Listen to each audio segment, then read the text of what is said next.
How to Build Momentum in Life. Written and published by Audiobook. Introduction. Sometimes, life doesn't stop. It just stalls. You're not failing. You're not falling apart. But you're also not moving forward. You're surviving. Going through the motions. Living with the quiet ache of knowing there's more in you, but not knowing how to reach it. That feeling? It's not laziness. It's not weakness. It's the absence of momentum. And that's what this audiobook is about. Let me ask you something. What would change if you stopped waiting to feel ready and started creating movement, one honest step at a time? What if building momentum wasn't about speed, but about alignment? Not about doing more, but about doing what actually moves you? Because here's the truth. Most people don't stay stuck because they lack motivation. They stay stuck because they've forgotten what motion feels like. In this audiobook, we'll walk through the real, human psychology of momentum. Not the hustle culture version.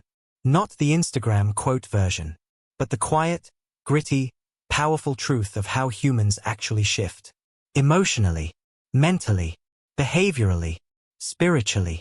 You'll learn how momentum is built through microdecisions and broken through self-abandonment. You'll hear stories, real ones, of people who were stuck, too. People who doubted themselves, who fell off track, who got back up anyway. And you'll see how building momentum isn't about being extraordinary. It's about being consistent with your truth. Over the next chapters, we'll explore how momentum starts in stillness, not action. Why small wins matter more than big goals. How to rewire your nervous system to support change. What to do when you lose your spark, and how to find it again. How to keep going when life throws resistance, grief, or distraction. And most of all, how to become someone who doesn't just start, but stays in motion. Because the life you want, it doesn't arrive all at once. It builds, bit by bit, beneath your feet. With every honest yes. With every firm boundary. With every morning you rise and say, I may not be fast, but I'm still going. Let me offer you a challenge. Don't just listen to this book. Live it. Let the words find a home in your story. Let the questions linger. Let the truths echo. And most of all, let this be your moment.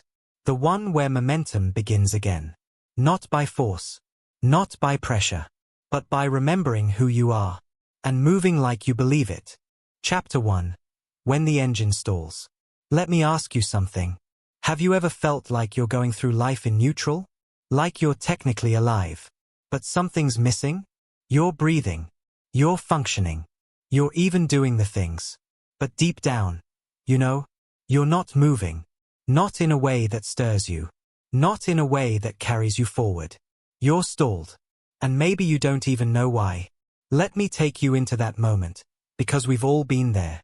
The alarm goes off. You get out of bed. You pour the coffee. You scroll. You answer emails. You go through the day. But everything feels a little gray. Not wrong, but not right. And if someone asked how you're doing, you'd probably say, I'm okay. But inside, there's a voice that says, I'm tired of being okay. I want to feel alive again. Here's the truth. That voice isn't asking for a total life overhaul. It's asking for momentum. And momentum doesn't mean fast. It means forward. Even a little bit. Even a few inches. Because motion gives us hope. It gives us evidence. It tells the nervous system, we're not stuck. We're still moving. But when that motion stops, something inside us starts to forget. Forget how to hope. Forget how to act. Forget how to believe. Let me tell you about Camila. Camila had been a successful non-profit director for years. She was respected. She was capable. She was always on. But after a long season of caregiving, grief, and burnout, she stopped. Not dramatically. Quietly. She still showed up. Still got things done. But something was different. One night, she sat in her car after work and whispered, "Where did I go?" That question wasn't about ambition. It was about identity. Because momentum isn't just about what we do. It's about remembering who we are. Before we move forward, if this story resonates, if you've ever felt that quiet stall in your spirit, take a moment to like, subscribe, and share the channel. Because chances are, someone else in your life is stalled too, and your step forward might help them find theirs. You may be wondering, why does the stall happen in the first place? In psychology, we call it behavioral inertia. It's what happens when stopping feels safer than starting. Why? Because starting requires hope. And hope is vulnerable. So we stay still. We say things like, I don't know where to begin. I don't have the energy. It won't work anyway. But beneath those words is usually something deeper. Fear, grief, disconnection from the part of us that used to believe in better. And the longer we sit still, the heavier that stillness becomes. Let me tell you about Marcus. Marcus was a former college athlete. Disciplined, competitive, always in motion, until a sports injury benched him for months. No gym, no games, no goals. And for the first time in his life, he slowed down. At first, he told himself it was temporary. But the days turned into weeks. The weeks turned into months. And then, without noticing, he stopped moving, mentally, emotionally, spiritually. Until one day, standing in line at a coffee shop, he saw a little kid sprinting full speed down the sidewalk, laughing. And something in Marcus stirred. Not jealousy, not regret, just a quiet longing for motion with joy. That was the moment his engine turned over again. Not with a roar, but with a whisper. Let's try, just a little. Here's your first momentum-building truth. Stalling doesn't mean you're broken. It means your soul is asking you to listen more carefully. Not to fix. Not to rush. Just to notice. Because once you notice the stall, without judgment, you give yourself permission to begin again. Chapter 2. The Weight of Inertia. Let me ask you something. What if the thing holding you back isn't your fear of failing, but your fear of starting again?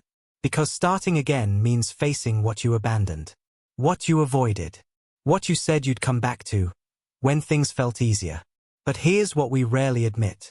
Inertia feels safe, even when it's slowly suffocating us. In physics, inertia is simple. A body at rest stays at rest. A body in motion stays in motion. But in life, inertia feels like staring at the same unread email for days, leaving the yoga mat in the corner of the room, thinking about making the call, but never dialing the number, telling yourself, I'll start tomorrow, until you've repeated that line for years. Inertia isn't laziness. It's often emotional protection, because movement demands energy, and energy comes from hope. But what if you're tired of hoping? Let me tell you about Darren. Darren was a songwriter.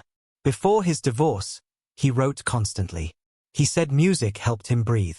But after the breakup, the piano went silent. He told people he was busy, told himself he needed a break. But deep down, he knew. He was scared. Scared the music wouldn't come back. Scared he wouldn't recognize the voice inside him anymore. Scared that if he tried and failed, it would confirm his worst fear. That maybe he didn't have it anymore. So he did nothing. For a year. Then, one day, his daughter asked, "Why don't you play anymore?" He didn't have an answer. But that question, it stayed with him. And that night, he sat at the keys. He didn't play a song. He just touched them. And something inside moved. Not a melody. Not a miracle. Just motion. And that was enough. Let's pause for a moment.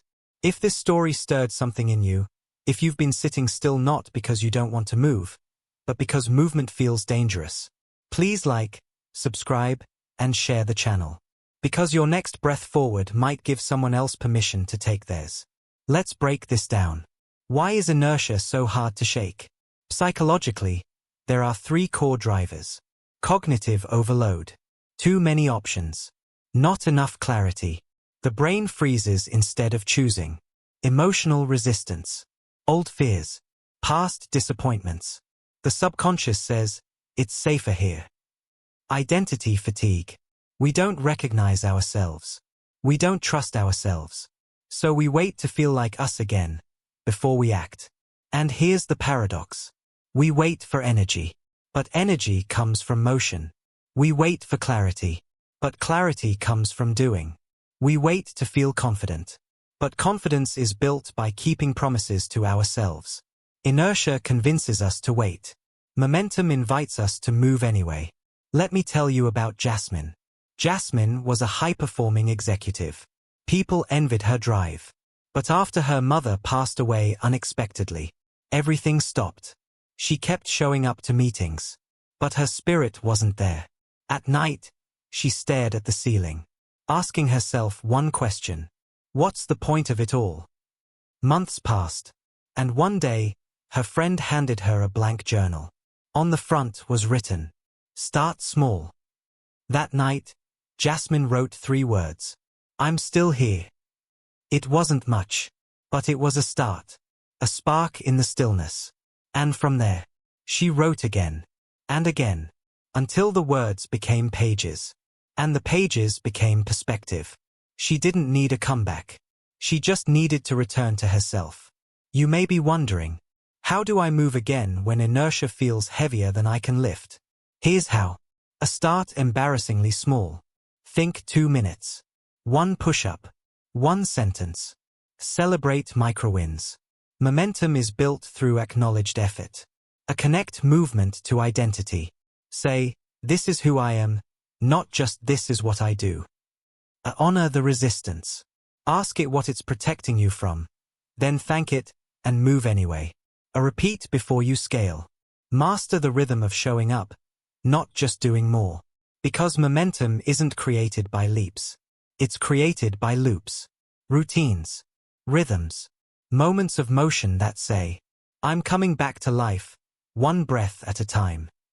Here's a reflection. Where am I calling myself lazy? When I'm actually grieving, tired, or scared? Be honest. Because when you stop judging the weight, you can finally lift it. Chapter 3. The Science of Small Wins. Let me ask you something.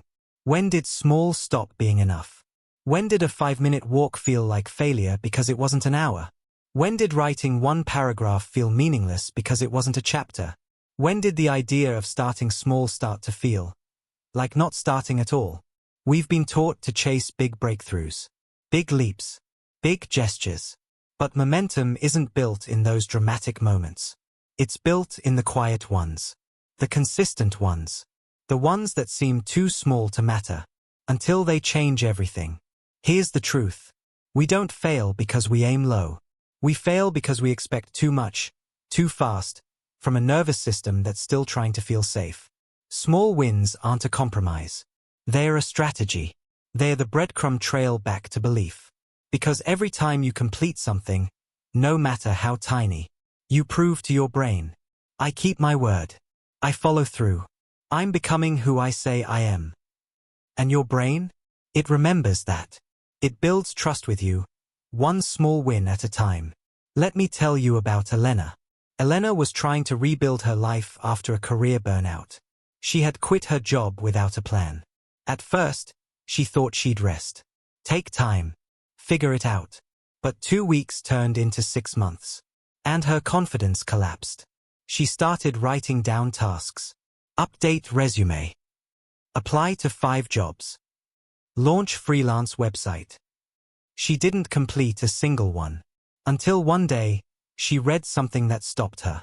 If you're overwhelmed by big goals, shrink them until they feel ridiculously doable.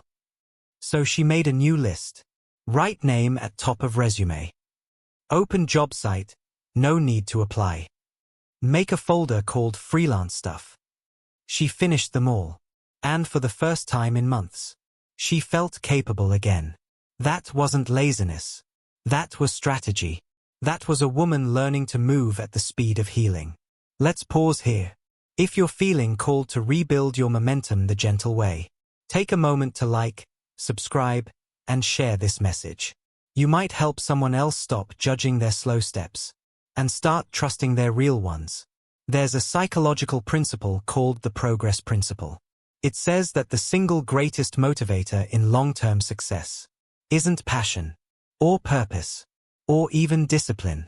It's a sense of forward movement. Even the slightest forward movement releases dopamine, your brain's reward chemical. That reward makes you want to keep going.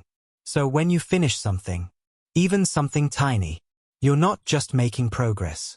You're rewiring your belief that you can. That's why small wins matter. Because they change your chemistry, not just your calendar. Let me tell you about Jonah. Jonah wanted to get healthy. He kept signing up for gyms. Kept quitting. He hated starting over. Hated how far he felt from who he used to be. Then one day, a trainer said to him, "Don't work out today. Just drive to the gym. Park. Sit in your car. Then leave." It sounded ridiculous. But Jonah did it. Then the next day, he went in. Walked on a treadmill for 5 minutes. Then left. No sweat. No PRS. Just a win. One that told his nervous system, "This isn't a threat. This is safe. You can come back." That's how the weight came off. Not just the physical kind. The emotional kind. The shame kind. The pressure kind. Because small wins don't just move your body. They unfreeze your belief. You may be wondering, what kind of small wins matter most? Here's how to spot them. They're laughably simple. So small you almost dismiss them. They're fully controllable. Not dependent on anyone else's reaction or timeline. They're repeatable. Things you can do again tomorrow and the next day. They build towards something. Even if slowly. They make you feel different. Not just accomplished, but capable. These are the wins that build self-trust. And self-trust builds momentum. Here's a practice for today. Choose one small win so simple it feels silly. A one glass of water. A one encouraging sentence to yourself. One drawer organized. A one walk to the mailbox. A one deep breath before your next task. Then write it down. Celebrate it. Because momentum isn't a mountain. It's a loop. Action. Acknowledgement. Emotion. Repeat. Chapter 4. Identity before action. Let me ask you something. When was the last time you asked yourself, not what you want to do, but who you're becoming? Not what's on your to-do list, but who you believe you are when you're doing it. Because here's what we often miss. You don't act your way into identity. You believe your way into action. And if the belief underneath your actions is shaky, the momentum won't last. Let's go deeper. Most people try to build momentum by changing their behavior. Wake up earlier. Drink more water. Start the project. Go to the gym. But if, deep down, you still believe, "I'm inconsistent. I always fall off. I'm not that type of person. I'm faking it." Then no matter how well you start, you'll sabotage it. Because your nervous system will always fight to stay in alignment with your self-image. It's not the behavior that breaks momentum. It's the belief behind it. Let me tell you about Sophia. Sophia had been trying to write a book for years. She had outlines, workshops, ideas. But every time she tried to start, she froze. She'd say, "Who am I to write this?" That sentence lived in her bones. It didn't matter how much time she blocked out. She wasn't fighting procrastination. She was fighting an identity. One day, in a group session, her coach asked her, "What if instead of trying to be a writer, you let yourself be someone who writes?" That shift changed everything. It didn't demand a perfect manuscript. It gave her a new identity, rooted in practice, not perfection. Now, she writes 3 days a week. No pressure, just presence. Because she stopped trying to prove a title and started living a truth. Before we continue, if this chapter is helping you reconnect with who you really are underneath all the pressure, please like, subscribe, and share this channel. Momentum doesn't start with a calendar. It starts with clarity of identity. There's a psychological framework called identity-based habit formation. It flips the goal-setting model upside down. Instead of saying, "I want to lose 20 pounds," you ask, What would a healthy person do today? Instead of, I want to publish a book, you say, I'm becoming someone who writes consistently. Instead of, I want to stop procrastinating, you say, I'm someone who respects their time. And the actions? They become evidence. Not proof for others, but reinforcement for you. You don't have to wait until the end to believe in yourself. You can start today. Let me tell you about Malik. Malik had never seen himself as disciplined. He joked that he was a last-minute kind of guy. But deep down, he hated the chaos it created. One day, a mentor asked him, what do you gain by holding on to the belief that you're undisciplined? He didn't have an answer, but he sat with the question.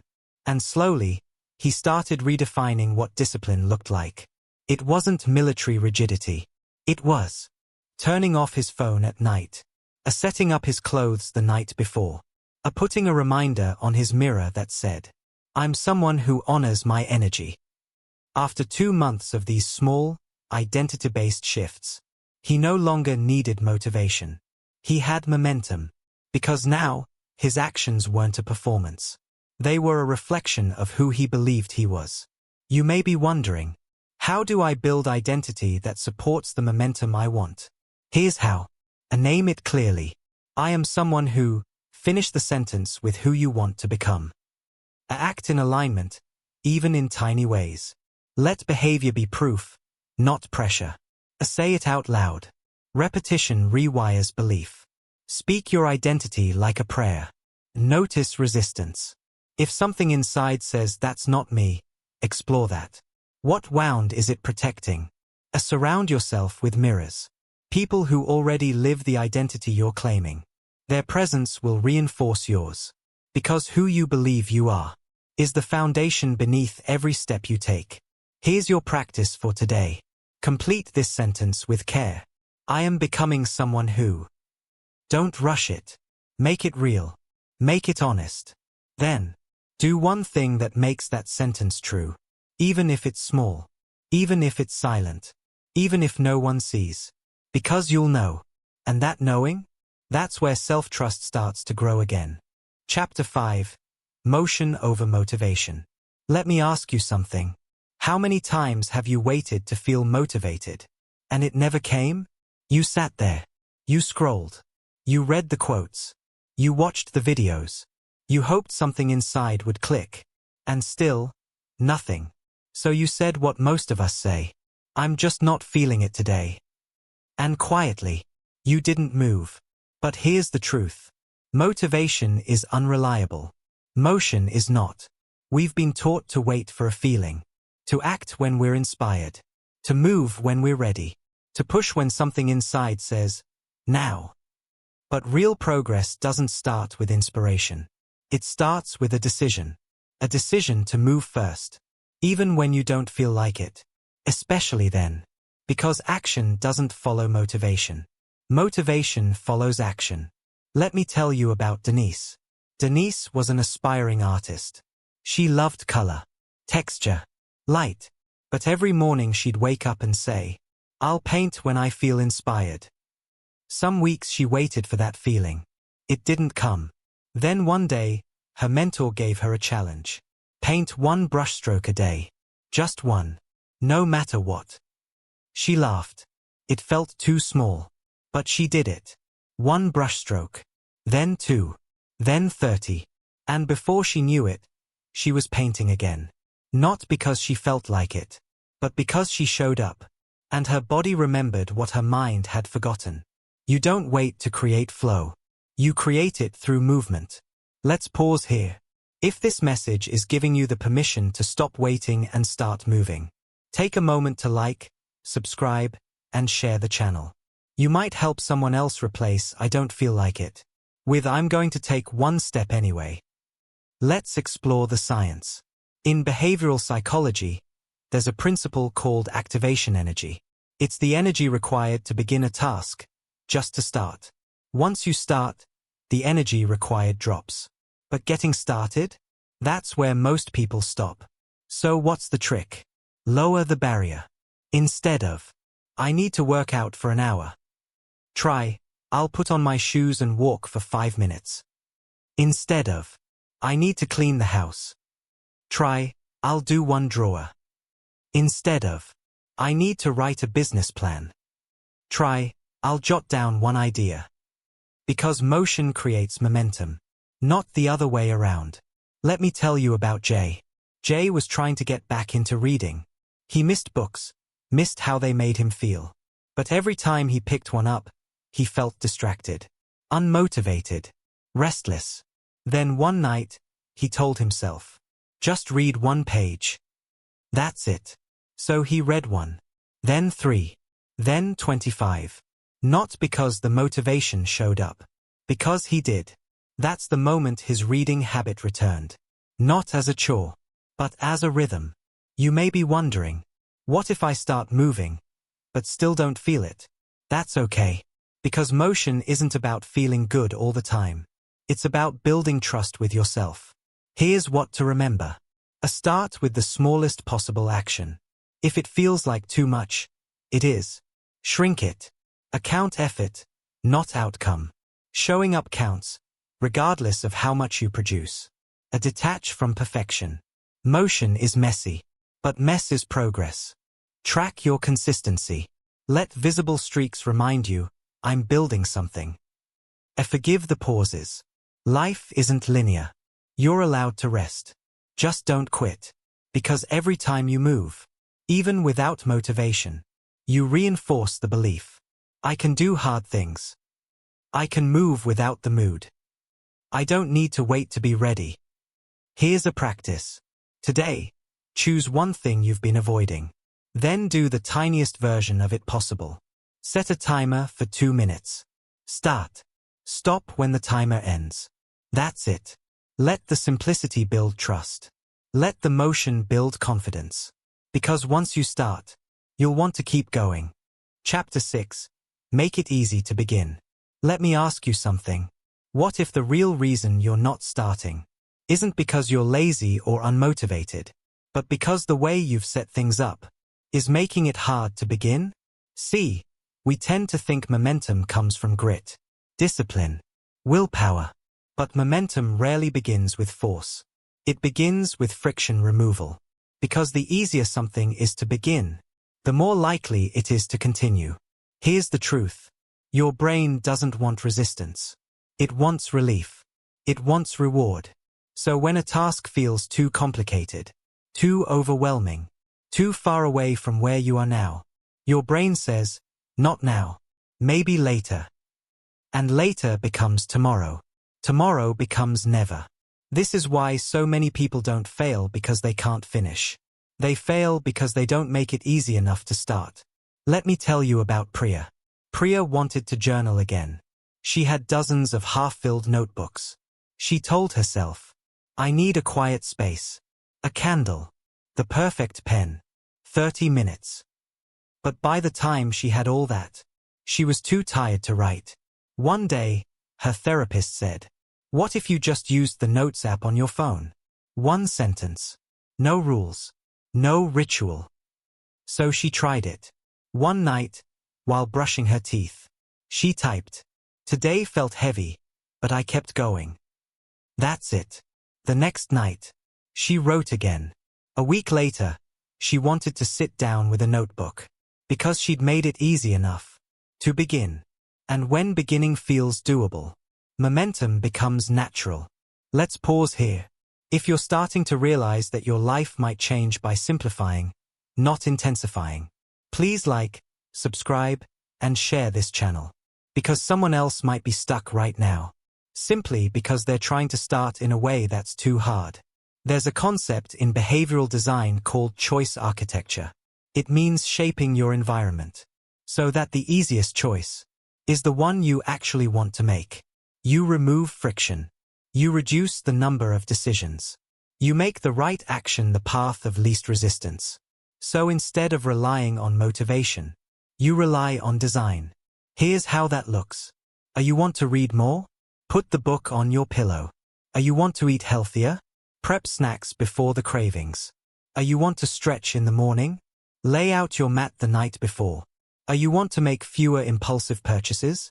Delete the shopping app. You want to walk more? Put your shoes by the door. It's not about willpower. It's about removing the walls between you and the first step. Because once the first step is easy, the rest often follows. Let me tell you about Elijah. Elijah was trying to rebuild his focus. He wanted to meditate, write, and go offline in the mornings. But every day started the same. He'd grab his phone, check email, scroll, fall into distraction. Then one night, he made a change. He plugged his phone into the kitchen instead of his bedroom, put a notebook next to his bed, set his coffee maker on a timer. The next morning, he woke up, wrote one paragraph, sipped coffee, breathed in the silence. He didn't need to try harder. He needed to make it easier. And that small shift changed everything. Because when the environment supports the behavior, you don't fight yourself to act. You flow. You may be wondering, how can I make it easier to begin when life already feels so full? Start here. Lower the threshold. The goal isn't the full workout, it's putting on your shoes. Stack the habit. Attach it to something you already do. After I make coffee, I stretch for 2 minutes. Use visual cues. Let your space remind you who you want to be. Shrink the prep time. What takes more than 2 minutes to start often gets delayed. Create ready moments. Leave tools visible. Tasks halfway set up. Barriers removed. Because when beginning becomes natural, continuing becomes inevitable. Here's a practice. Think of one thing you want to build momentum with. Then ask yourself, what's making this harder than it needs to be? Now redesign it. Simplify it. Set it up to succeed. Make the action so easy, you can't not do it. Chapter 7. What consistency really looks like. Let me ask you something. What comes to mind when you hear the word consistency? Is it rigid? Strict? Daily routines with no room for error? For many of us, consistency has become synonymous with pressure, with perfection, with being the same every day, without missing a beat. But here's the truth. Real consistency is not about intensity. It's about return. It's about how often you come back, not how rarely you fall off. We've been told to chase streaks, to never miss a day, to build the perfect routine, to never break the chain. But when life gets messy, because it always does, that perfection crumbles. And if you've equated consistency with flawlessness, you start to believe you've failed. But real consistency? It allows room for being human. It lets you pause. It lets you falter. It lets you reset. Let me tell you about Talia. Talia was building a morning practice, journaling, stretching, mindful breathing. For 21 days, she was solid. Then she got sick, missed a few mornings, then a few more. Suddenly, she told herself, I broke it. I lost my rhythm. Maybe I'm not consistent after all. But her therapist said something that stayed with her. Consistency isn't about never stopping. It's about how gently you start again. So Talia picked up the pen, not to restart a streak, but to reclaim her rhythm. And that single act, returning with kindness, became the root of her new consistency. Let's pause for a moment. If this chapter is helping you redefine consistency in a way that feels doable again, take a moment to like, subscribe, and share this channel. Because someone out there is beating themselves up. For a break that's just part of the process. Let's look at the psychology. In behavioral science, there's a concept called the self-compassion loop. People who treat themselves with compassion after a mistake are more likely to return to the habit quickly, with more energy and less shame. Why? Because shame shuts down the nervous system. It makes us want to hide. But compassion? It reopens the door. So instead of spiraling after missing a workout, you say, it's okay. I'll move again tomorrow. Instead of abandoning your goals, you say, breaks happen. I'm still on the path. And that belief, that self-kindness, keeps the momentum alive. Not through force, but through forgiveness. Let me tell you about Eli. Eli was trying to meditate every night. He set reminders, created rituals. But inevitably, he missed some days. Every time, he'd feel guilty, tell himself he wasn't serious enough. Then he learned a phrase from his meditation teacher. Every return is the practice. Not the perfect session. Not the silent mind. But the return. So Eli made a new rule. Every time he missed a session, he'd write down why, without judgment. And instead of beating himself up, he'd start again the next night. And over time, the gaps shrank. The guilt faded. And the practice became consistent. Not because it was flawless, but because it was forgiving. You may be wondering, how can I stay consistent when I keep falling off? Here's how. Redefine the goal. Instead of don't miss a day, try come back quickly. Track return rate. Count the times you start again, not the days you miss. Build flexible rituals. Have a 5-minute and a 30-minute version of your habit. Separate your identity from the behavior. Missing a step doesn't mean you're inconsistent. Treat setbacks as part of the design. Anticipate them. Plan for them. Normalize them. Because consistency isn't about being perfect. It's about being faithful. To the process. To the vision. To yourself. Here's a reflection. Where in my life have I mistaken a pause for failure? Take that place. Breathe into it. Forgive the break. Then return. Gently. Let your comeback be quiet. But powerful. Because that's where consistency begins again. Chapter 8. The Myth of Motivation Slumps. Let me ask you something. Have you ever had a stretch of days, or weeks, where you just didn't feel like doing anything? Not lazy, not depressed, just numb. Like your get up and go quietly got up and left. And you told yourself, I'm in a slump. And then you waited for motivation to come back. But what if you're not in a slump? What if you're in a signal? A message from your body, from your nervous system, from your life, asking you to stop chasing more and start listening deeper. Here's the truth. There's no such thing as a motivation slump without context. What you call laziness might be burnout. What you call resistance might be overwhelm. What you call distraction might be emotional overload. And what you call a lack of discipline might actually be your body saying, I can't keep up with the pace you're forcing me to maintain. Slumps aren't personal failures. They're biological feedback. And if you don't listen to them, you don't heal them. You just cycle through them. Let me tell you about Cruz. Cruz was a personal trainer. Disciplined. Motivated. Always in motion. But one winter, he hit a wall. He stopped working out. Stopped checking in with clients.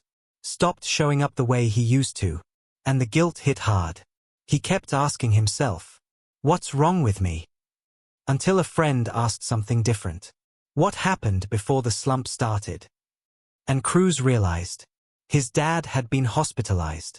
His relationship had ended. He hadn't taken a real break in 3 years. He wasn't slumping. He was processing. And once he gave himself space to grieve, to rest, to feel, his drive came back. Not with force, but with truth. Because motivation doesn't disappear randomly. It gets buried under everything we refuse to feel. Let's pause for a moment. If this message is helping you shift from guilt to grace, please like, subscribe, and share this channel. Because someone out there is calling themselves lazy, when what they really are is tired. Here's what neuroscience tells us. The brain runs on neurochemical cycles. Dopamine, serotonin, cortisol. If those systems are out of balance, because of stress, overwork, trauma, or poor sleep, your brain will literally resist effort. Not because you're broken. Because your biology is asking for repair. So what looks like a slump might actually be emotional depletion. A need for nervous system regulation. A cognitive fatigue from decision overload. Hormonal imbalance or nutritional deficiency. A suppressed grief or emotional avoidance. And you can't motivate your way out of that. You need to care for yourself differently. Let me tell you about Anika. Anika was a college student, juggling school, work, and caregiving for her younger sibling. She prided herself on pushing through. But one semester, she couldn't. She stopped attending classes, stopped responding to messages, felt like she had checked out.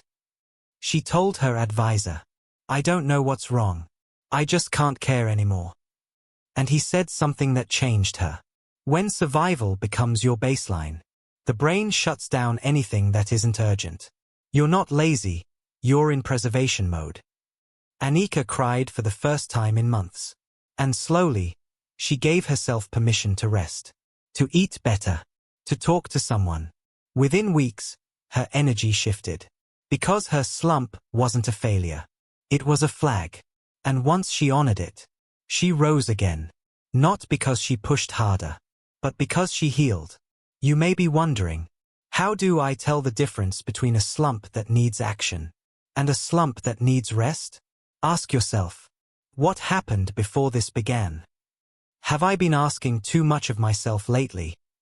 Is this a lack of desire or a lack of capacity? What would I say to a friend feeling this way? What small act of care can I offer myself today? If the answer leads you towards stillness, let that be the step. Because healing is also motion. Here's a practice. Instead of forcing yourself to snap out of it, write down 3 things you're avoiding feeling. Then sit with one. Name it. Let it move through you. No judgment. No fixing. Just presence. Then, when you're ready, do one small thing. A walk. A stretch. A meal. Not to produce, but to reconnect. Because momentum doesn't always look like movement. Sometimes, it looks like coming home to yourself. Chapter 9. Rebuilding after you fall off. Let me ask you something. What do you tell yourself when you fall off? When the habit breaks? When the journal stays closed? When the workouts stop? When the progress fades into silence? Do you call yourself undisciplined? Do you spiral into shame? Do you tell yourself the story you always feared was true? See? I knew I couldn't stick with it. We've all been there. But here's the truth. Falling off is not the end. Staying off is a choice. And momentum can return. Stronger. Wiser. Softer. You just have to learn how to rebuild without punishing yourself for having paused. Let's get honest. You will fall off. Life will interrupt your streak. Grief will disrupt your goals. Seasons will shift. Motivation will fade. But falling isn't the problem. What you believe about the fall is. Because most people don't quit when they fall. They quit when the fall confirms their inner fear. That they're not cut out for this. That they're not that kind of person. That they've ruined the progress and don't deserve to start again. But every fall is a fork in the road. Shame. Or return. And the path you choose shapes your story. Let me tell you about Maria. Maria had been sober for 11 months. She was proud, steady, healing. Then one night, during a wave of grief, she relapsed. 1 drink turned into 3. The next morning, she was gutted. Not by the alcohol, but by the shame. She thought of throwing it all away. But her sponsor said something that anchored her. You didn't lose 11 months. You just had one hard night. That sentence gave her breath. She didn't start from zero. She started from experience. And that became her new foundation. Because a stumble doesn't erase the miles you've walked. It just reminds you to tie your shoes again. And keep going. Before we go on, if this chapter is helping you rewrite your relationship with falling off, please like, subscribe, and share the channel. Because someone right now is one shame spiral away from giving up on something they were born to keep building. Here's the psychology. The reason it's so hard to start again is because we attach morality to consistency. We think being good means being perfect. So the moment we fall off, we judge ourselves as bad.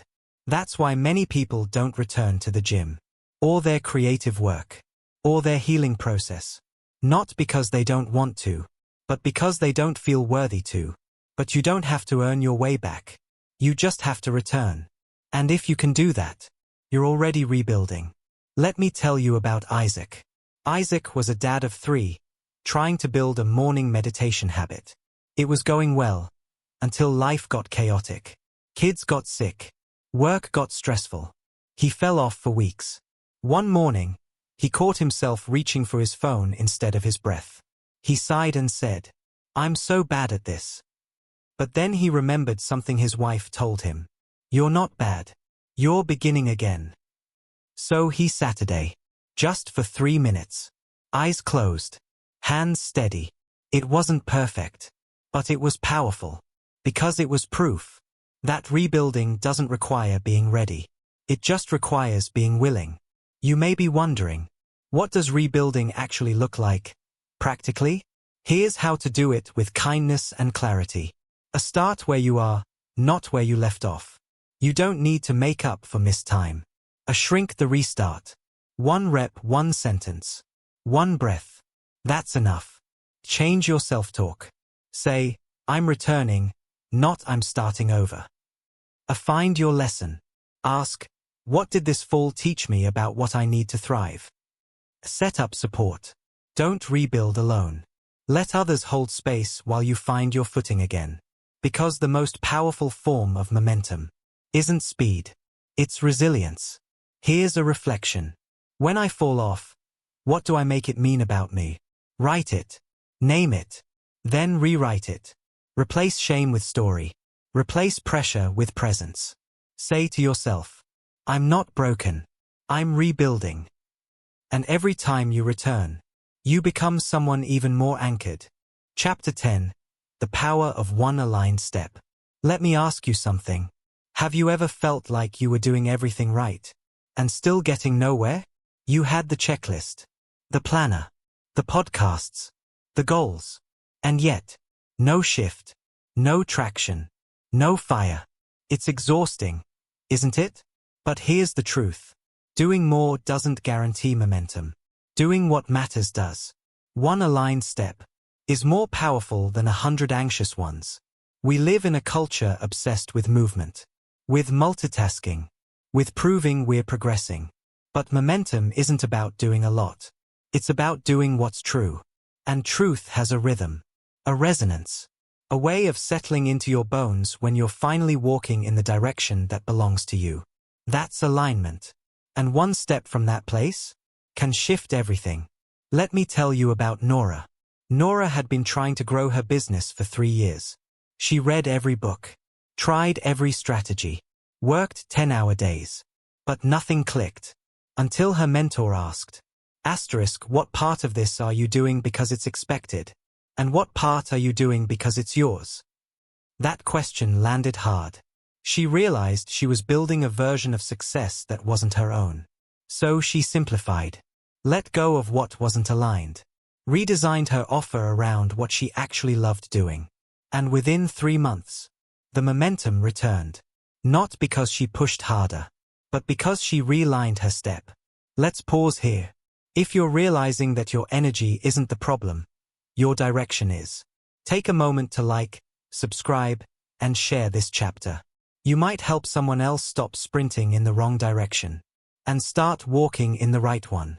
There's a powerful principle in psychology called value-congruent behavior. It means your actions line up with your core values, not someone else's, not the world's, yours. When your actions are value-aligned, your internal resistance drops. Your energy rises. Your confidence strengthens. Because you're no longer pretending. You're practicing integrity. And when you're in integrity, you don't burn out as quickly. You don't question yourself as much. You don't need to convince others. Your step speaks for itself. Let me tell you about Jonah. Jonah was in law school, top of his class, on track for big firm success. But every step forward felt heavier. He couldn't sleep. He dreaded waking up. One day, during a practicum, he helped a non-profit with policy reform. And something lit up inside him. No awards, no prestige, just purpose. He dropped the big firm internship. Everyone said he was crazy. But Jonah knew. He had finally taken a step that aligned. And once he did, everything else moved with him. You may be wondering, how do I know what an aligned step actually looks like? Start with this. Does it feel expansive or contractive? Alignment opens your chest, even when it challenges you. Does it match your core values? If not, ask, whose goal is this, really? Is it sustainable for your nervous system? If it burns you out, it may not belong to you. Would I still choose it without recognition? If yes, it's probably real. Do I feel more me when I do it? That's your signal. Alignment doesn't mean ease, but it does mean honesty. And honesty creates momentum that doesn't need to be forced. Here's a practice. Instead of asking, what's next? Ask, what feels most true next? Then take that step, even if it's small, even if no one understands. Because your soul doesn't care how fast you're moving. It cares where you're moving. And when you get that part right, momentum follows. Chapter 11, The Truth About Self-Sabotage. Let me ask you something. Have you ever found yourself doing the exact opposite of what you promised yourself? You planned. You prepared. You were ready. Then, right when it mattered, you ghosted your own growth. You didn't show up. You picked the easy thing. You shut the door on the momentum you wanted. And then you whispered, why do I keep doing this to myself? It's one of the most painful questions a person can ask. But here's the truth. Self-sabotage isn't destruction. It's protection. It's not because you don't want to grow. It's because a part of you, quietly, deeply, fears what growth might cost. We often think of self-sabotage as failure. But psychology sees it differently. It's internal conflict. It's two parts of you. One that wants to expand, and one that wants to stay safe. And when those parts don't feel heard, they fight each other. One pulls forward, the other pulls back, and you call it stuck. But what you're really experiencing is a lack of inner agreement. Let me tell you about Rhea. Rhea wanted to go all in on her coaching business. She had the skills, the story, the heart. She even quit her 9-to-5 job. But when it came time to launch, she froze. She delayed her website, missed deadlines, ignored her inbox. And then she told herself the story we've all told. Maybe I'm just not meant for this. But in a therapy session, her coach asked, what does success threaten? Rhea paused. And then, the tears came. She realized, if she succeeded, her family might expect more from her. More money, more time, more responsibility. And that overwhelmed her. So a part of her shut it down, before it could begin. She wasn't sabotaging her dream. She was protecting herself from what her nervous system perceived as danger. Let's pause for a moment. If this is helping you see your patterns with more softness and less shame, take a second to like, subscribe, and share the channel. Because someone out there is blaming themselves for something their nervous system is simply trying to survive. Let's go deeper. There are 3 core reasons we self-sabotage. Fear of success. What if more visibility brings more pressure? More judgment? More to lose? Fear of change. Even good change requires letting go of the familiar. And your brain prefers familiar, even if it's painful. Unresolved identity conflict. You're trying to live like a new version of you, while still believing the old version is the real one. And when your identity and behavior don't match, something inside pulls the brakes. Not because you're weak, but because you're wired to protect what feels known. Let me tell you about Deshaun. Deshaun lost 70 pounds. He was healthier, stronger, more confident. But after reaching his goal, he started gaining the weight back. Fast.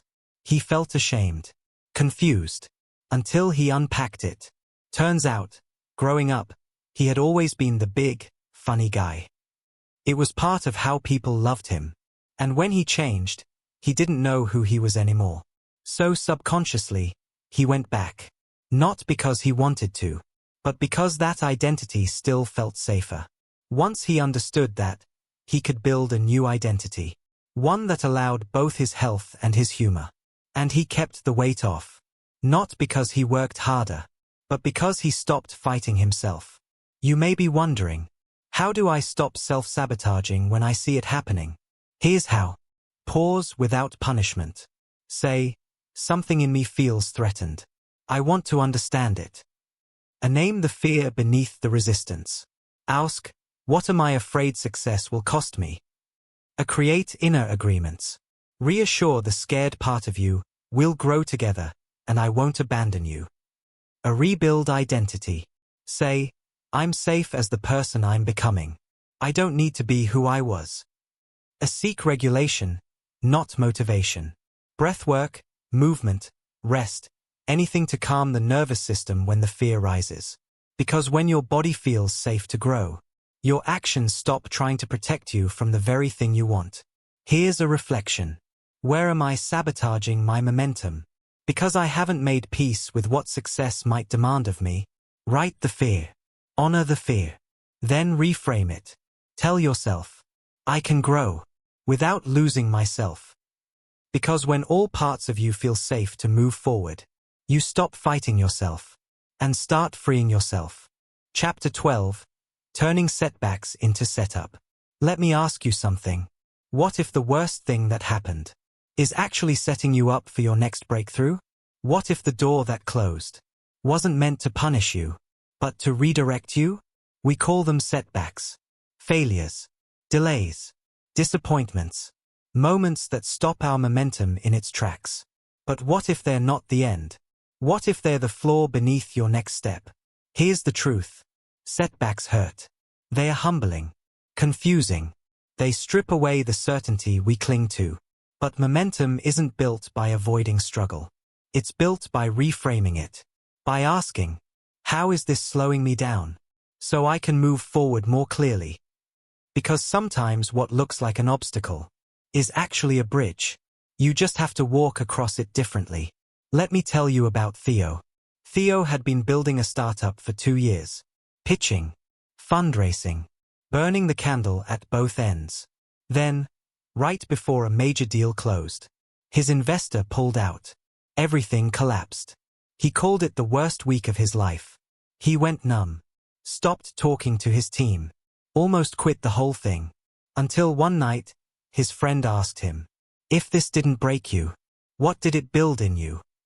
And Theo paused. He realized. It built clarity. It built patience. It built discernment about who he wanted to work with next. 3 months later, he relaunched with new partners. Wiser, slower, stronger. Because the setback didn't ruin him. It refined him. Let's pause for a moment. If you've been holding on to a moment that feels like failure, and this chapter is helping you breathe through it, please like, subscribe, and share this message. Because someone else is stuck in what looks like an ending, but is actually a beginning in disguise.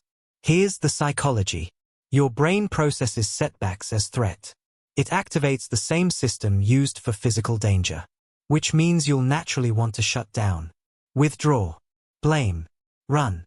But when you pause the spiral and shift the question from why did this happen to me to how is this happening for me, you reclaim power.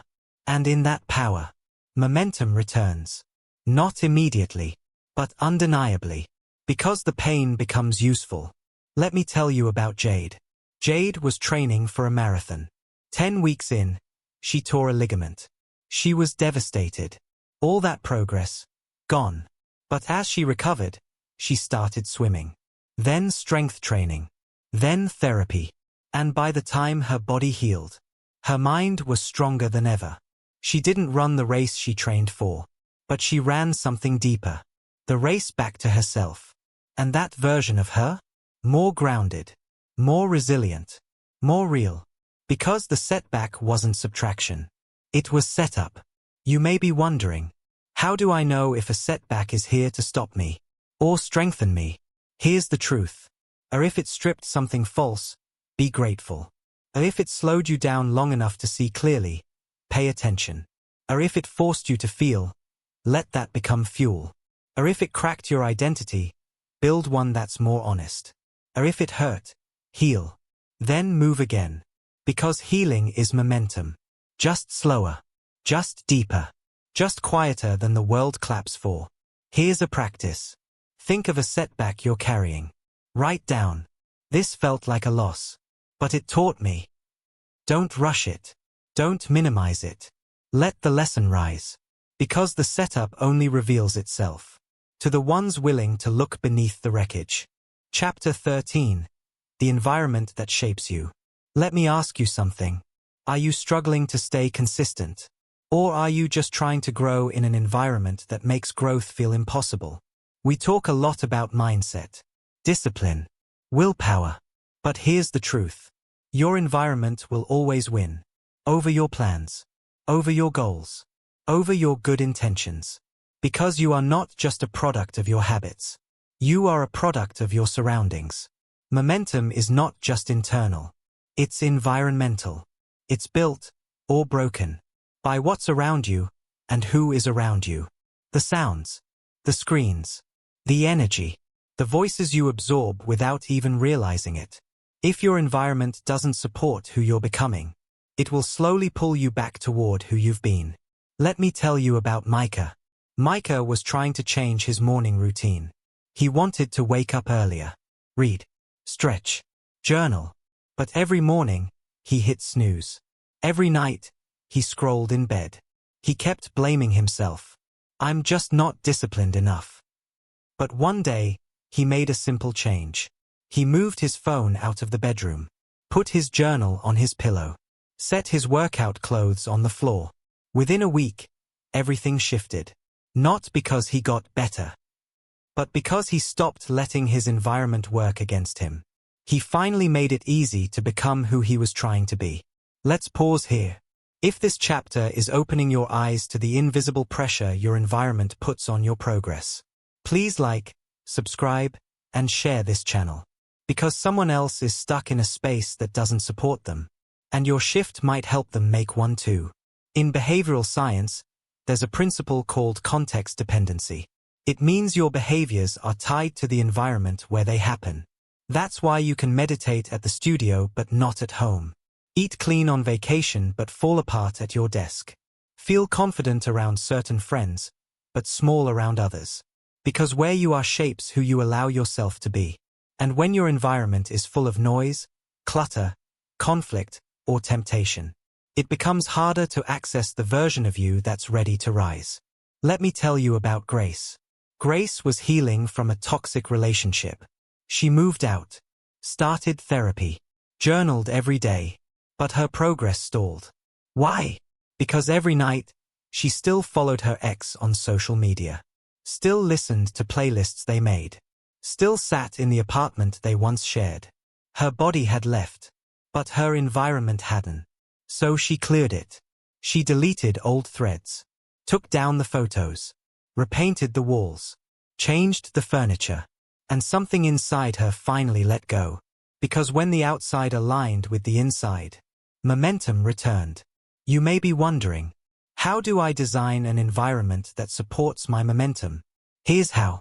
Make success easier than avoidance. Keep the good habits visible, the distractions distant. A design for who you're becoming. Let your space reflect your future, not your past. Curate your digital world. Who you follow is part of your environment too. Audit your social circle. Surround yourself with people who normalize growth, not resist it. Protect your sensory space. Light, sound, order. These affect your energy more than you think. Because the right environment doesn't just support your habits. It shapes your identity. Here's a practice. Look around your physical space.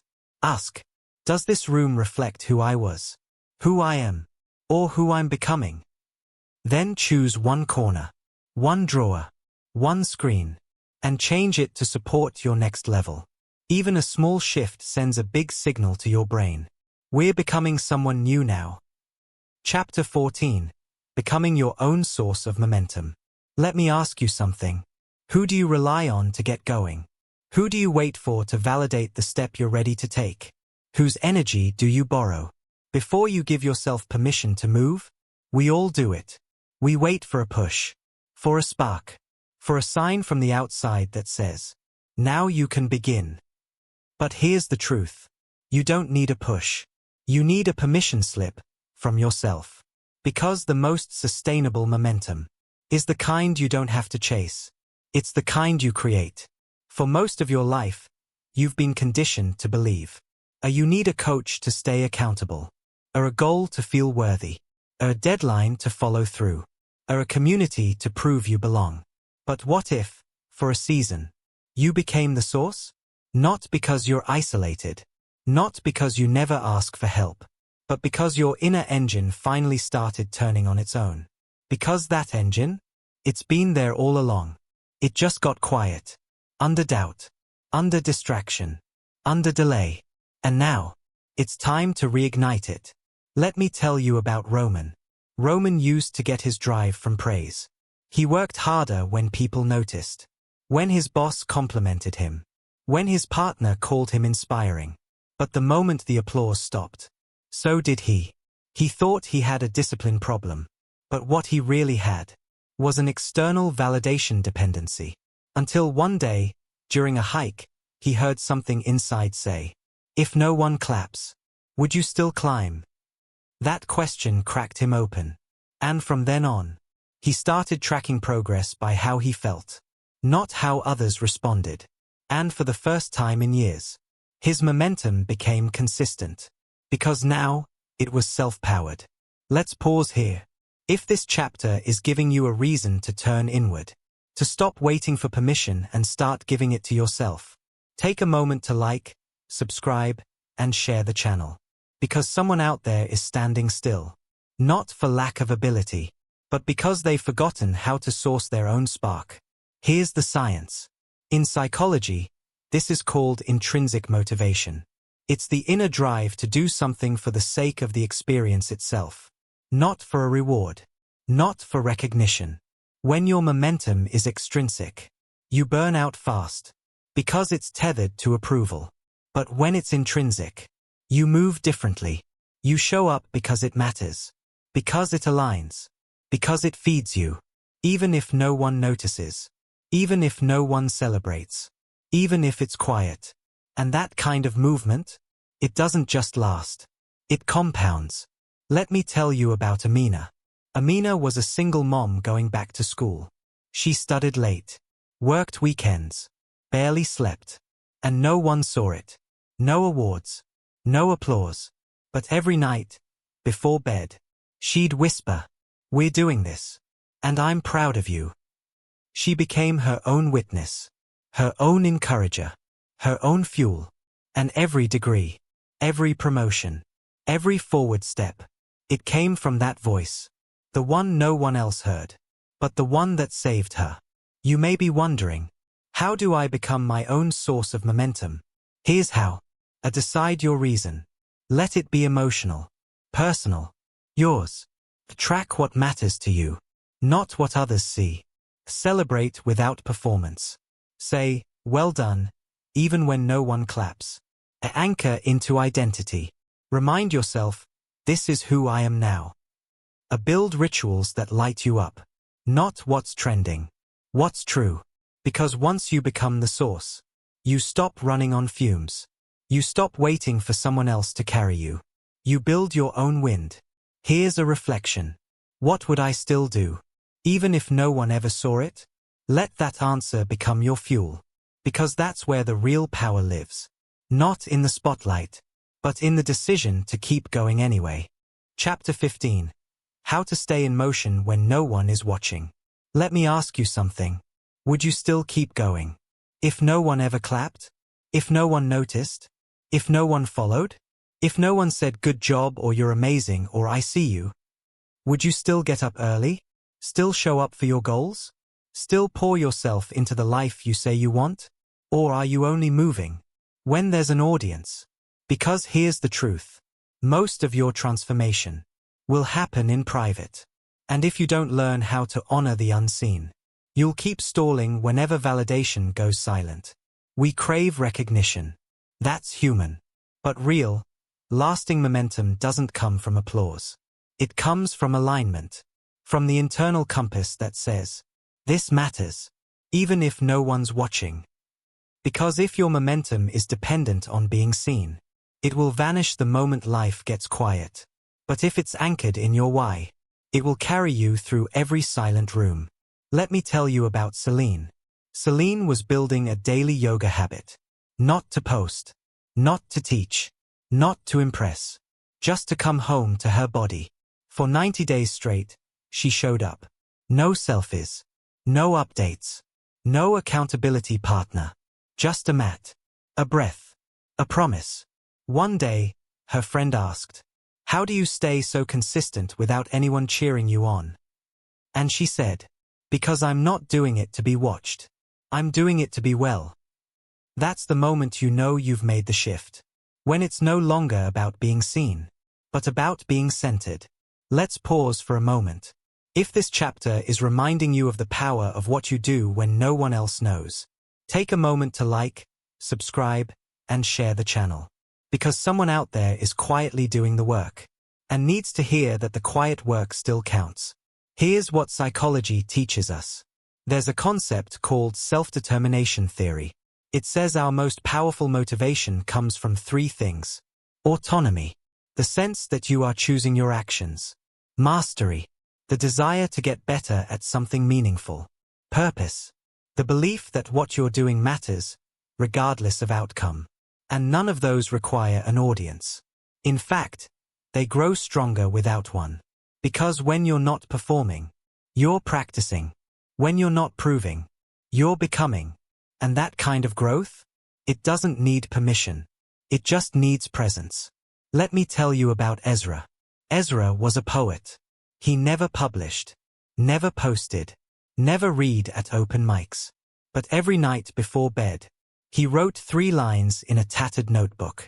When asked why, he said, "Because it helps me hear myself. Because it's the most honest part of my day." Years later, at his memorial, his daughter read one of those poems aloud. And every person in the room wept. He never wrote for recognition. But his words moved people. Because they were written in the quiet. Because they were real. You may be wondering, how do I keep going when there's no external reward? Here's how. Anchor in meaning, not metrics. Ask, does this make me feel more me? Track your private wins. Create a log of the things no one sees but you know matter. Practice devotion over discipline. Show up not because you have to, but because it's how you care for yourself. Protect the process. Keep some practices sacred. Let them belong only to you. Ritualize your effort. Light a candle. Say a mantra. Breathe. Make it yours.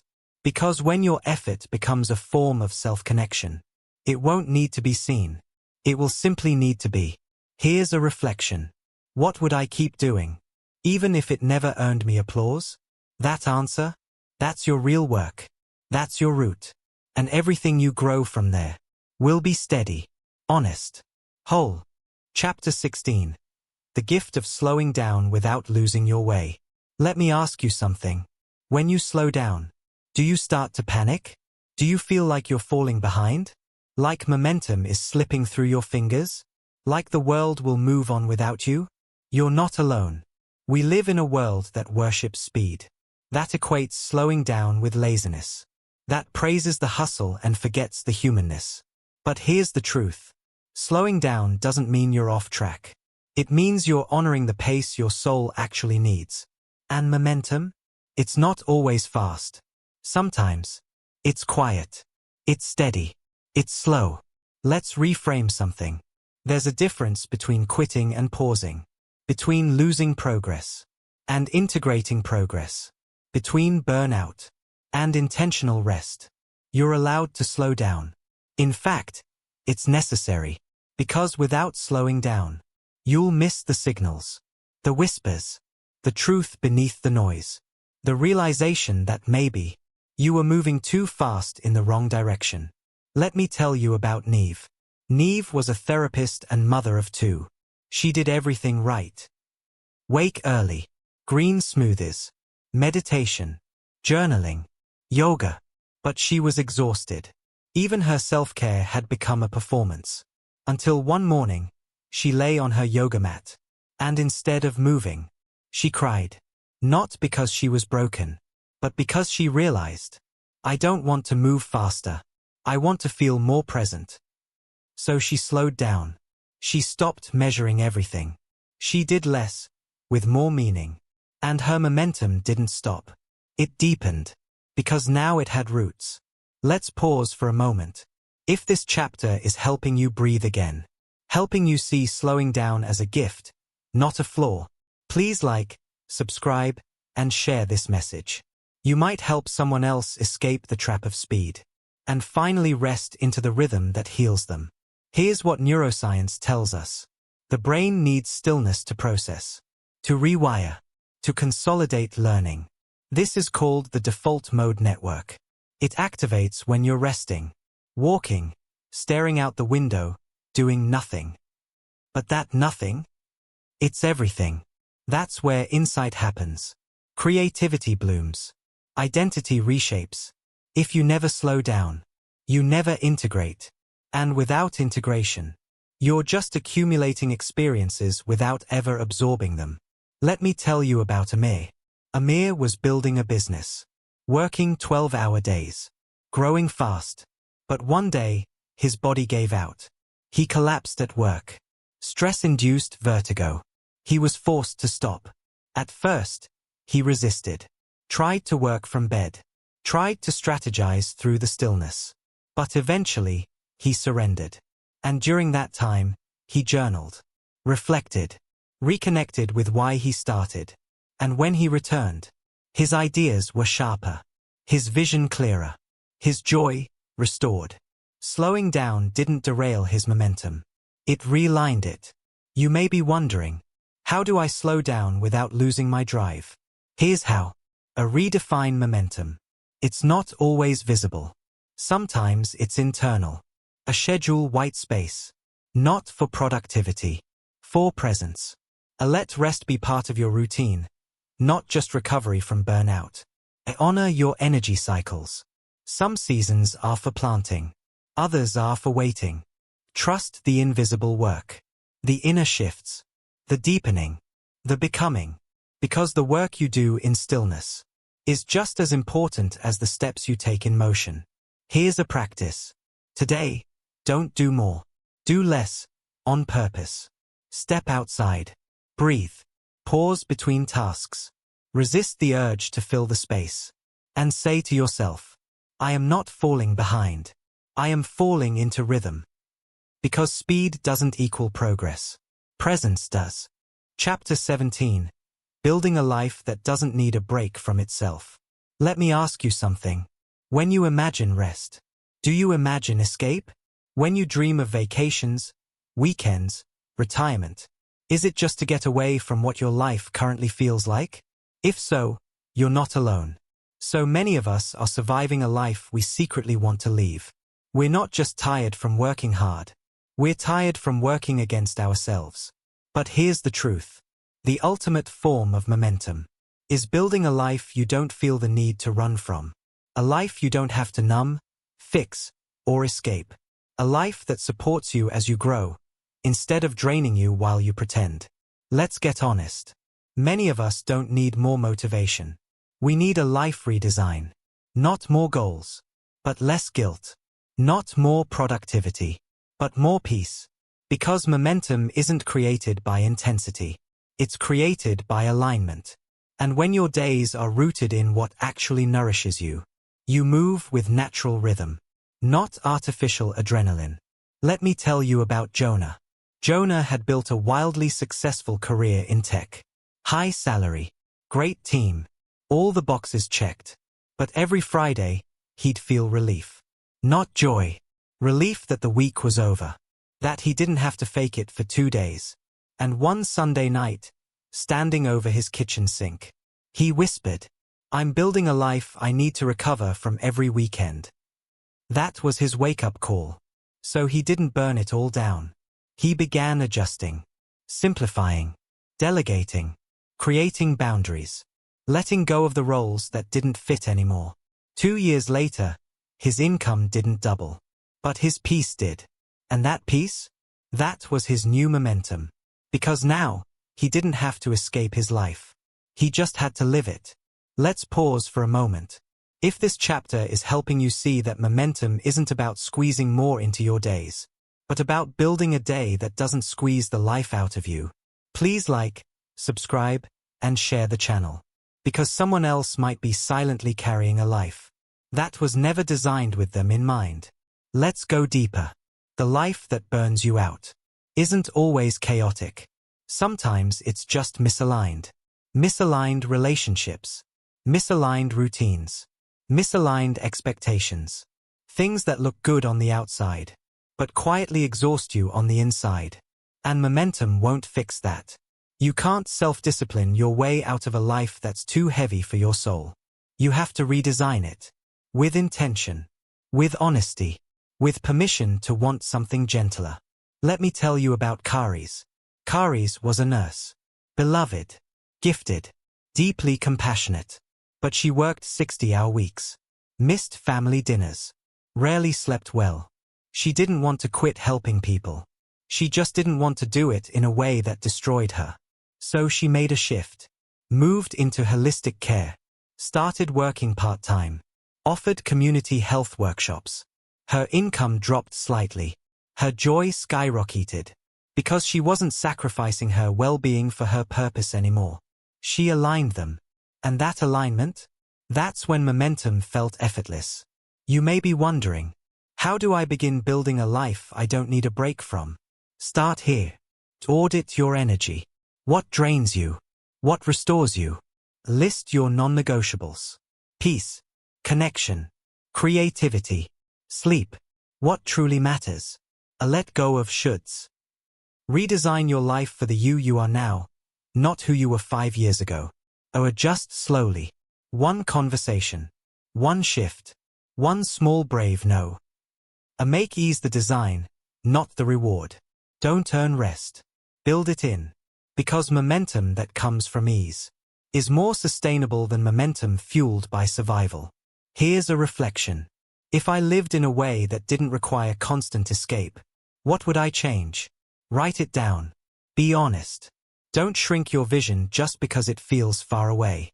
Because every little change is a vote for the life you actually want.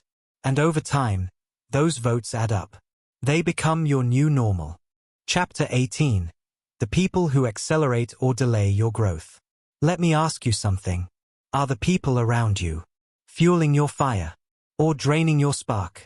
Are they breathing belief into you or casting quiet doubt? Are they reminding you of who you can become or keeping you locked inside who you've always been? Because here's the truth. Momentum isn't just about mindset. It's about proximity. Who you stand next to shapes how far you'll go. You can do all the internal work in the world. Journal. Meditate. Plan. Practice. But if you're surrounded by people who fear change, resent growth, or need you to stay small to feel safe, your momentum will suffer. Not because you're weak, but because their energy rewrites your belief system. And belief is the fuel for every step you take. Let me tell you about Matteo. Matteo was trying to shift careers. Corporate consultant to life coach. He studied, practiced, invested in training. But every time he got excited, his inner circle laughed it off. Coaching's not a real job. You'll be back in corporate in 6 months. Why leave something stable? Eventually, he slowed down. Not because he doubted his dream, but because their doubt became louder than his desire. It wasn't until he joined a local coaching group, surrounded himself with people already living the path, that he reignited. And within 6 months, he'd left his job. Because momentum isn't just about doing. It's about belonging in rooms that believe in your becoming. Let's pause here.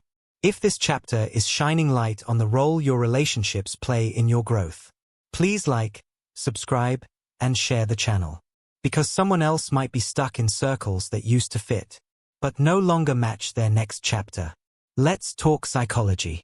There's a principle called social contagion. It means emotions, habits, even dreams, are contagious. We rise or shrink depending on who we're connected to. And without realizing it, we absorb their fears, their limitations, their energy, their standards. So if you're constantly the most motivated person in your circle, it's time to widen your circle. Not out of arrogance, out of alignment. Because your pace is influenced by their permission. Let me tell you about Lila. Lila wanted to get healthy. She tried everything, routines, diets, apps. But every weekend, her friends invited her to drink, binge, live a little. They weren't trying to sabotage her. They just didn't share her values yet. She started feeling guilty for saying no. So she stopped saying no. And her momentum crumbled. Until she met a coworker who invited her to walk during lunch. Then to a yoga class. Then to a community cooking night. And suddenly, Lila was back. Because the company changed. And so did her consistency. You may be wondering, do I have to cut people off to grow? Not always. But you do have to create boundaries that protect your path. Here's how. Clarify who energizes you. Keep them close. Notice who drains you. Limit access when needed. Find growth-centered spaces. Online, in person, wherever energy is moving. Communicate your shift. Say, I'm growing, and here's what I need right now. Bless and release. You don't need to fight them. Just free yourself. Because sometimes, letting go of a relationship is what makes space for your next level. Here's a reflection. Who in my life reflects the version of me I'm stepping into? And who reflects the version I've already outgrown? Sit with that. Not to judge, but to choose. Because your environment doesn't just influence your momentum. It magnifies it, or muffles it. And you get to decide which. Chapter 19. The real meaning of momentum. Let me ask you something. What if momentum wasn't what you thought it was? What if it's not about speed, or visible progress, or being ahead of anyone else? What if momentum is something quieter, something deeper, something more felt than measured? Because here's the truth. Momentum isn't how fast you go. It's how true you stay. And the real meaning of momentum isn't movement. It's movement with meaning. We've been sold a version of success that looks like constant action. Always hustling. Always striving. Always adding more. But momentum that lasts doesn't come from more. It comes from alignment. From choosing again and again to move in a direction that matters. Even when it's slow. Even when it's hard. Even when no one understands your why. Because the goal isn't speed. The goal is staying in motion. Without abandoning yourself to do it. Let me tell you about Zoria. Zoria used to be obsessed with productivity. Color-coded calendars. Stacked to-do lists. Always chasing the next milestone. But no matter how much she did, she felt hollow. Her life looked full. But her heart felt empty. One morning, she sat down and asked, if I stopped measuring my life by how much I get done, what would I start measuring instead? And her answer surprised her. Peace. Presence. Integrity. Moments of connection. A creative flow. That day, she deleted half her tasks. And in their place, she started building a life that moved at the speed of meaning. Not pressure. Let's pause for a moment. If this chapter is helping you slow down just enough to reconnect with what actually matters, please like, subscribe, and share this message. Because someone else might be sprinting through a life they never stopped to choose. Let's go deeper. Here's what the science says. Lasting behavior change isn't built through hype. It's built through identity, values, and emotionally anchored action. When your movement is rooted in who you truly are, not who you're pretending to be, it becomes easier to continue. Why? Because it's not performative. It's not reactive. It's authentic. And authenticity is one of the most powerful forces for sustained action on the planet. Let me tell you about Darren. Darren walked away from a lucrative career in finance to start teaching art in schools. Everyone thought he was crazy. But Darren was tired of chasing goals that didn't feel like his. He wanted to live a life that aligned with his joy, not just his resume. And guess what? He works fewer hours, spends more time with his kids, wakes up excited. He's not climbing a ladder anymore. He's building a foundation. And his momentum? It's not loud. It's not fast. It's real. Because it's his. You may be wondering, how do I know if my momentum is real? or just a performance? Here's how. Check your emotions. Does this path energize you, or just exhaust you? Watch your self-talk. Do you say, I have to, or I get to? Audit your goals. Are they rooted in your values, or someone else's approval? And notice your rhythm. Does your progress feel sustainable, or fragile? Listen to your body. Tension tells the truth. So does peace. Because real momentum doesn't create chaos. It creates clarity. Here's a reflection. If I stripped away the noise, what would my next true step look like? Not the fastest step. Not the flashiest step. The truest one. Write it. Name it. Then take it. Because when you honor that step, you're not just moving forward. You're coming home. Chapter 20. The life that keeps moving forward. Let me ask you something. What does it mean to live a life that keeps moving forward? Even when everything around you says stop. What does it look like to carry momentum? Not just through the good seasons, but through the slow ones, the quiet ones, the hard ones? What if momentum isn't about reaching a destination, but about becoming someone who doesn't disappear from their own life when things get heavy? Because here's the truth. A life that moves forward isn't one without pauses. It's one where you know how to return. Again, and again, and again. You won't always feel motivated. You won't always feel strong. You won't always feel clear. But if you've walked this far through this book, then you've already learned something powerful. You don't need to be perfect to move. You just need to be present. You just need to keep coming back. To the path you've chosen. To the rhythm that restores you. To the next small, honest step. Not because it's impressive, but because it's yours. Let me tell you about Tessa. Tessa had struggled with inconsistency her whole life. Starts and stops. Bursts and breakdowns. She once said, I'm either on fire or burnt out. There's no in between. But one day, something shifted. She stopped chasing fire. She started tending to her flame. She simplified her schedule. Practiced saying no. Traded 5-hour marathons for 15-minute commitments. And slowly, her momentum stopped being a swing and started being a pulse. Steady. Sustainable. Self-honoring. That's the life that keeps moving forward. The one that isn't dramatic, but deeply dependable. Let's pause here. If this book has reminded you that you don't need to sprint, you don't need to impress, you don't need to wait, please like, subscribe, and share this message. Because the more we normalize slow, sacred, steady growth, the more permission we give others to stay in motion, on their terms. Here's what the research says. Long-term change is rarely explosive.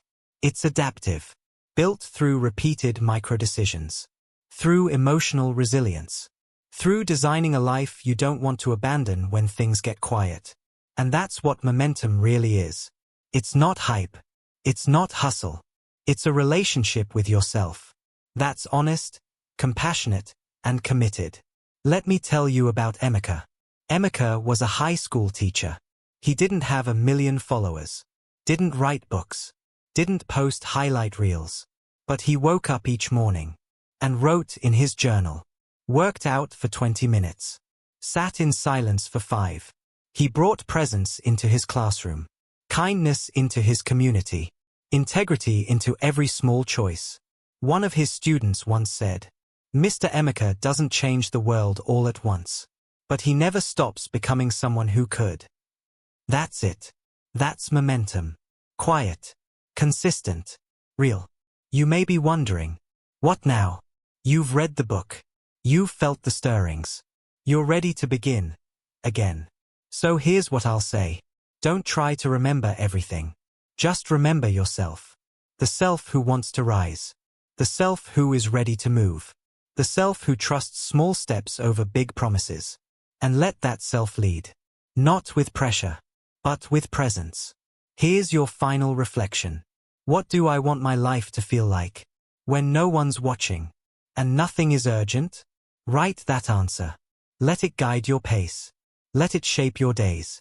Because a life that moves forward isn't built in rush hours. It's built in the in-between. Thank you for walking this journey. If these words found a home in you, if this voice became a companion, please like, subscribe, and share this book with someone who needs it. Because momentum shared is momentum multiplied. And your next step? It's waiting. Quietly, patiently, powerfully. And now, you're ready to take it.